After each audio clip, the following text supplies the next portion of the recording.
অসম চৰকাৰৰ তৰফৰ পৰা যিটো সুফুৰচা আঁচনি এটা অলপ উচ্চাৰণ কৰিবলৈ টান পাইছোঁ, এইটো সেতুৰ আণ্ডাৰত এটা আজি ৰোগমুক্ত ভাৰতৰ যিটো এটা সপোন প্ৰধানমন্ত্ৰী নৰেন্দ্ৰ মোদী, এইটো ৰূপায়ণ কৰিবলৈ আজি এই ধৰণৰ কাৰ্যসূচীটো লোৱা হৈছে।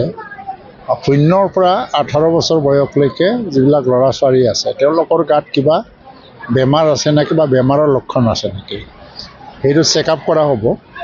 আৰু চেকআপ কৰাৰ পৰা যেতিয়া পোৱা যায় কিবা এটা সমস্যা আছে, এইটো লোকেলি ট্ৰিটমেণ্ট কৰিবলৈ চেষ্টা কৰা হ'ব।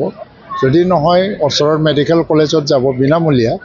আৰু কিবা কাৰণত তাতে ডাঙৰ বেমাৰ যদি ওলাই পৰে, তেতিয়া হয়তো তেখেতক ডাঙৰ হস্পিটেললৈ ৰিফাৰ কৰিব চৰকাৰে। তাৰ কাৰণে গোটেই খৰচ বহন কৰি পেলাই চিকিৎসা কৰাৰ কাৰণে ব্যৱস্থা কৰিব। স্বাস্থ্যৱান ল'ৰা ছোৱালী আৰু ৰোগমুক্ত নাগৰিক ভাৰতৰ, এই দুটা বস্তু বহুত মূল্যৱান এটা আঁচনি বুলি মই ভাবোঁ। যে কাৰণ বহুত সময়ত বাচ্চাবিলাকক আমি ইগন'ৰ কৰি থাকোঁ, বহুত সমস্যাত ভুগি থাকে। শিশুৰ অৱস্থাৰ পৰা বহুত বাচ্চাই মানে ভিতৰে কিবা কিবি বেমাৰত ভোগে, কিন্তু আমি ইগন'ৰ কৰোঁ। 5টা বছৰ সি কান্দিব নজনালৈকে বা অলপ ক'ব নজনালৈকে আমি বেমাৰ বুলি নাভাবোঁ। কিন্তু লাহে লাহে দেখা গ'ল যে 10-12 বছৰ পিছত দেখা গ'ল এটা বেমাৰে অলৰেডি আছে। তো এইটো 2700 ল'ৰা ছোৱালীক চেকআপ কৰা হ'ব। কাৰোবাৰ নহ'বও পাৰে, কাৰোবাৰ হ'বও পাৰে। আৰু যিবিলাকৰ গাত মানে বেমাৰ পাইছে, সেইসকলক চিকিৎসাৰ কাৰণে ব্যৱস্থা কৰিব। এইটোৱেই হ'ল আঁচনি। ডক্টৰটো লোকেলি আছে নেকি, লোকেলি আমাৰ হস্পিটেলৰ পৰা আৰু বাহিৰৰ পৰা আনিছে, মোক লোৱা নাই।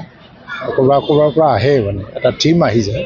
এইটো গভৰ্ণমেণ্ট অফ আছামৰ এটা আঁচনি হয়। আৰু এইটো নলবাৰী মেডিকেল কলেজৰ আণ্ডাৰত চলি আছে। চাব মানে এটা টেষ্টিং, মানে এটা যদি যেনেকৈ হয় যে যেনিবা আমি স্পটত ডিচিশ্যন ল'ব নোৱাৰোঁ কি হৈছে, এইটোতো লেবৰেটৰীত যাব আছে আৰু প্ৰায়। আমাৰ এই মেগা হেল্থ কেম্পটো তাৰমানে LAC ৱাইজ ভাগ কৰা হৈছে। অলৰেডি শালবাৰীত হৈ গ'ল। এতিয়া আমাৰ এইটো মছলপুৰ যিটো LAC, এইটোত আজি আগতে কৰা কথা আছিল, কিন্তু কিছুমান অসুবিধাৰ কাৰণে এইটো অলপ পিছুৱাই দিয়া হ'ল। তথাপি যিয়ে নহওক, আজি এই মেগা হেল্থ কেম্পটো আমি অনুষ্ঠিত কৰিছোঁ। আৰু এইটো ডিষ্ট্ৰিক্ট এডমিনিষ্ট্ৰেশ্যন আৰু ডিষ্ট্ৰিক্ট হেল্থ ছ'চাইটিৰ কোলাবৰেশ্যনত কৰা হৈছে।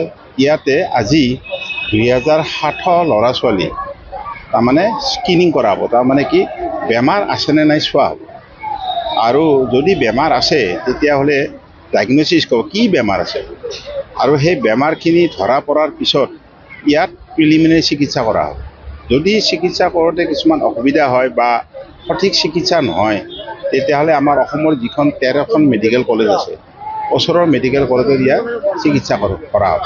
তাৰপিছতো যদি ধৰক মেডিকেল কলেজত চিকিৎসা মানে ফলপ্ৰসূ নহয়, তেতিয়াহ'লে অসমৰ বাহিৰত যিবিলাক ছফিষ্টিকেটেড হস্পিটেল আছে, তাতে চিকিৎসা কৰা হ'ব। আৰু এই চিকিৎসাটো সম্পূৰ্ণ বিনামূলীয়া।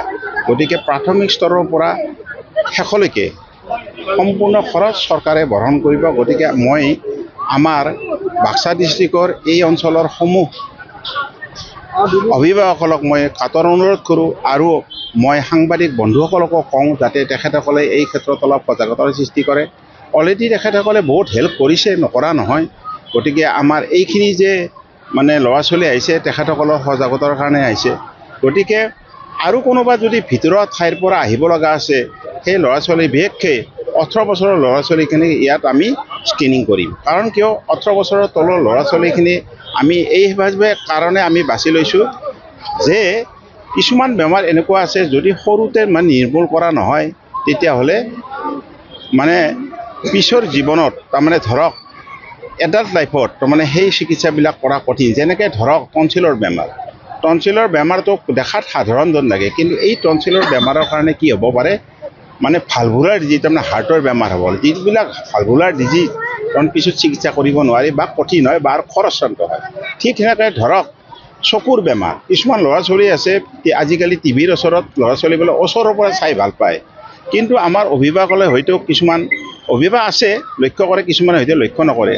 আমি যদি আগৰ মানে পাছলৈ টানি আনো ল'ৰা ছোৱালীবিলাকক, তেতিয়া আকৌ যায়। তাৰমানে কি, ওচৰৰ বস্তুবিলাক তাৰমানে দেখা নাপায়। যদি সেই বেমাৰবিলাকত যদি আমি সৰুতে যদি আমি নিৰ্মূল কৰিব নোৱাৰোঁ তেতিয়াহ'লে পিছৰ জীৱনত বা পিছত এইটো মানে চিকিৎসা কৰাৰ কঠিন হয়। গতিকে ইত্যাদি 50বিধ বেমাৰৰ তাৰমানে আমি ইয়াত মানে স্ক্ৰিনিং কৰি চিকিৎসা কৰাৰ কাৰণে আমি ব্যৱস্থা লৈছোঁ। গতিকে আমাৰ ইয়াৰ ৰাইজক বা এই ল'ৰা ছোৱালীখিনিক আমি অনুৰোধ কৰোঁ যাতে আমাৰ এই মেগা হেল্থ স্বাস্থ্য কেম্পৰ জৰিয়তে তেখেতে এই সুবিধাখন গ্ৰহণ কৰে আৰু চৰকাৰৰ যিটো খুচুৰা সেতু আঁচনি এই আঁচনিৰ জৰিয়তে প্ৰত্যেক ডিষ্ট্ৰিক্টতে অসমৰ মানে চৰকাৰে এইটো সুন্দৰ পদক্ষেপ লৈছে যিটোৰ কাৰণে আমাৰ ল'ৰা ছোৱালীখিনি বিশেষকৈ দুখীয়া ঘৰৰ ল'ৰা ছোৱালীখিনি এই সুবিধাখিনি পাব।